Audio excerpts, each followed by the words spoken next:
Good morning po. Ayan, papunta po tayo sa lupa ni Ate Ani. At babaguhin po kasi yung bakod, ano. Kaya ngayon, i-check po namin ni Pure Health. Ayan, si Pure Health na una. 9:38 na po ng umaga ngayon. Ngayon po ay Huwebes. Mainit. Sana nga uminit para pag nagpa-deliver po tayo ng materyales, makakapasok hanggang dito. Madamo na po rito. Nagtataasan ng mga damo. Kang itak, Pure. Paano tayo makadaan yan? Siguro, madugtong si Kuya. O, anong mangyayari? Madugtong siya. Ito, tabaklas niya ito eh. Kapalitan ng ano. Ang sabi, dudugtungan daw yung mga poste. Madugtong ito. Yung bakal. Building siya pataas. Hindi nyo na lang pabubuhusan yan. Yung kagaya kay Carla, may buhos. Para mas matibay. Ay, may mga damo na oh. Pero maliliit pa lang. Hindi pa naman ganun kalago. Tibay naman siya. Tapos, siguro palagyan ko ng tubo. Ganito siya ang pinapabili niya. Bali, ito po yung bob wire. Papalitan ng cyclone. Cyclone wire. Pero gusto ko, Cyclone wire. may cyclone siya. Meron pa rin dito sa taas. Babuan. Para hindi mapapasok. Yung kagaya kay Carla, yung nababatak po siya. Titibay kaya yung kung yun ang ikakabit? Matibay. Wala Kasi yung bakal, dapat may buhos sa gitna. 7 pieces ng cyclone wire. 2 pieces of GI pipe. 1 in 1/4. Schedule 40. Welding rod. Isang buo ba itong cyclone? So, palagyan pa ng tubo na gano'n. Di tanong mo sa kanya, sa taas. Yung nakaganito ba? Si Abby, oh. Bukod sa naka-welding yung cyclone, baka kasi papaypay lang yun eh. Pag in-spot niya eh. Oo, pag hinangin. Pati isa ibabaw may bakal na ganito rin ang sukat. Ano nga sukat yan? O ipitin siya pagkalapat ng cyclone. Ipitin siya ng bakal sa welding. Para hindi maano. Welding sa hindi doon. Tapos pag ganitong malayong distansya, mayroon siya kakapitan. Ito kasi mali. Parang ito yung atang isang ano. Nakalagay ilang cyclone. Ano yun nababatak naman yun. 7 pieces cyclone wire. Dagdagan mo na lang.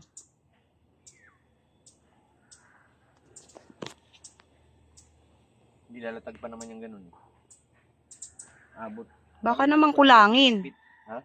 Baka kulangin. Hindi natin dinala yung susi. Nasaan na pala yung susi nito? Wala nang bunga yung buko, oh. No? May nakakapasok pa rin kasi. Meron, wala na. Narbis na. Hinarvest na yung buko. Kaya yan, papapalitan po, no? At saka patataasan. Yung barbed wire, papalitan ng cyclone wire. Paparelyo lang natin to para ano, hindi masayang. Hindi pa magamit yan eh. Kung iwag nyo na lang tanggalin. Diyan na lang. Pangit. Pangit yan, natapal naman ng cyclone. May mga damo na, oh. Pero hindi naman siya ganun karami. Malinis naman yung ano niya. Malinis naman yung lupa. Mapapasok talaga, oh. Tignan mo, oh. Hinahawi lang nila eh. Halata namang may Ayun, makakapasok. Dan nga dumaan, no? Hmm. Hinahawi yan eh. Pero kasi ang hina ng gawa, eh. Hindi siya batak, eh. Kahit batak yan, nag-lose din talaga yan. Yan. Doon sa kabila, ang lusutan. Nainit ngayon. Kailan daw gagawa si Kuya Pas Nards? daw. Kasi kahapon nagpunta po rito si Kuya Nards. Ang sabi niya, itong bakal na to, kasi mababa siya, Madugtong siya. dudugtungan. Pinabili siyang ano eh, tubo.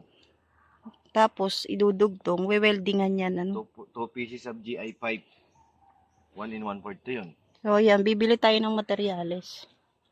Tapos, Ngayon na ba tayo bibili? bukas ang delivery. Ating desk. Inaano ko nga kung yung bakal yun na kailangan. Parang gusto ko may ano eh. Yan yung taas.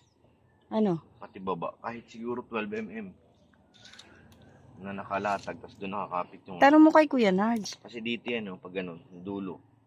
May bakal din siya sinusundan na punta doon. Tapos dito rin sa ibaba kung saan ang dulo ng ng cyclone. Doon din siya. May bakal na para hindi siya magalaw. Tubo. Tubo ba? Mas maganda yata pag tubo. Mababanat kaya ng gusto yan kung yan dyan lang ikakapit. Banat yan. Sa Kailangan bagay, may nga lang. buhos naman yung poste na yan, di ba? Yung loob ng Kailangan nga bakal. lang, merong bakal sa ilalim. Yung, bawa pag ito, Itata- cyclone, napunta dito. Dito may bakal pa rin siya. Pag gano'n. Yan yung kapit ng cyclone. Eh, di bilhan mo na lang. Matibag nga dito eh. Hindi baka tubo siguro, mas maano kung tubo. Yung tubo. Kahit medyo maliit na dito, yung 3/4 lang. Na dito naka-building na punta doon. Hmm. Tapos sa ibabaw, may slip pa yan eh. Oh. Lagyan ng cyclone, 2 ikot. Mga ilang araw kaya gagawin niya yan? Kontrata naman ito eh. Kontrata ka na, matibag doon yung tinamaan ng nyug yan. Paghagi. No. Nabasag yung hollow block. Paghagi siya ng nyug. Galing Yan, naman oh. sa laglag. Kung- Wala naman siya, yun isa. Naubos na po yung buko. Kahit may bakod, inaakyat pa rin. Ay, mo na, may nakinabang naman. Hala, nasa na si Abby? Nawala na. Abi! Hala, nawala na. Naman si Biwan, sumunod din. 7 roll yun ng cyclone wire. Hindi mo dadagdagan? Baka kulangan yun. Baka mamaya sabihin naman ni Kuya Nads, kulang. Schedule 40 para mawildingan. Eh, ito pala si Abby. Schedule 40 yung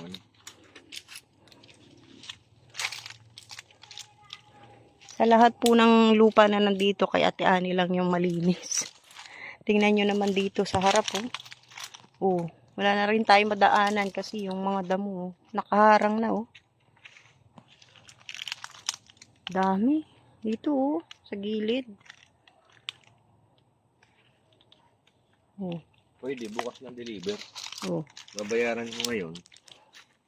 Bukas na deliver. Medyo pa putik-putik pa dyan eh. May harapan baka pumasok yung mag-deliver. Kung aaraw ngayon, dire-diretso, makakapasok yung magdi-deliver. Bukas. Kasi maulan kahapon. Tataas na talaga ng mga damo. Ay, ubo pa yung kawayan. Di ba pinutol na yan? Dumugtong pa ito mga 3 dangkal. Mataas na to. Tapos cyclone wire. Tapos cyclone wire, may vibe wire sa ibabaw. Di magiging 6 feet na yan. Ewan ko lang kung may Kasi mga ito na pasok pa. yung vibe wire eh. Ay yung cyclone, ito yung taas. Sa bagay, pumapasok lang naman yung mga tao dyan kasi yung buko nga gusto nilang makuha. O yung nyog, no? Pure. 2 pieces lang. Buko.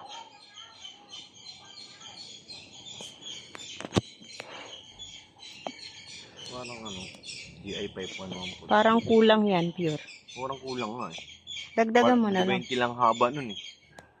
Yung isang kulang yan, hanggang dyan lang.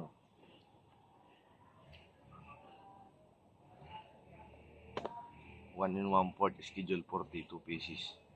Ano yun? Schedule. Kasya ba yung paikot? Dapat may pang sukat siya eh. Si Obi, Ano naman yung dinaanan namin. Nakalundo na talaga. Hindi ko lang, hindi lang itak eh. Kala ko dinala mo. Katawan mo lang talaga dinala mo. May nangagat agad sa akin. Daming lamok eh. Ayan, Nangagat na. Daming nangangagat. Hindi mo mahahalata yung nangangagat dito kasi parang ang liit-liit lang. Nangagat ni Abby yung pusa. Wala na, Wala na yung malalaki na ba? Abi, wala nang pusa dyan. Pati si Biwa nandun, Wala na, tugol ilang buwan na yun. Malalaki na yun. May pusa kasi dati dyan. Wala na. Ano nung pinagagawa nito, Nabuno eh. Ayan pa yung saging buhay na, lumalaki-laki naman. Yung lansones, Buhay pa. buhay pa pero hindi lumalaki. Kailangan niya abunuhan eh. Ang liit. Nauna pang lumaki yung damo eh. Bibili po tayo ng materyales para po dito sa magiging bagong bakod ni Ate Ani, no? Kasi pinapasok pa rin po yung bakod. Kahit may bakod na pinapasok pa rin para makuha yung nyug. Ay, yung buko. Ayan.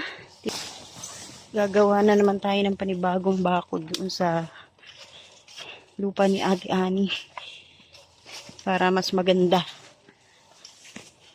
Ayan, shoutout kay Ate Ani. At God bless po. Buhay. Magandang umaga. Salamat po sa lahat ng manunood. Abil, ka na.